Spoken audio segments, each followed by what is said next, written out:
আচ্ছা আচ্ছা, কলতান আমি নিজে সেখানে গিয়েছিলাম, যেই ছবি তুলে আমি নিজে সেখানে গিয়েছিলাম, যেই ছবি দেখিয়েছি আমাদের দর্শকদের।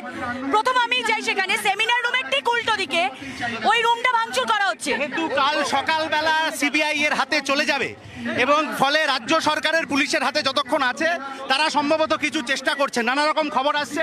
আমরা পুলিশকে বলে এসেছি, আমরা ফর্মালি জানাচ্ছি পুলিশকে যে ভেতরে কোনো ধরনের কাজ, সেটা কোনো কিছু ভাঙাচোরা ইত্যাদি সেটা যাতে করা না হয়। অদ্ভুতভাবে 9 তারিখ ঘটনা ঘটে, 10 তারিখ থেকে ভাঙচুর। এইরকম ভাবে একটা 10 তারিখ থেকে আমাদের কথা ছিল জাস্টিস।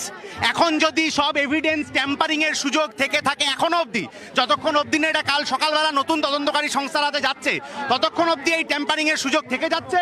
কোনো রকম ট্যাম্পারিং যাতে না হয়, নির্যাতিতা যাতে সঠিক বিচার পায় এবং সমস্ত মাথারা ধরা পড়ে, তার জন্যই আমরা ভেতরে কথা বলতে গেছিলাম।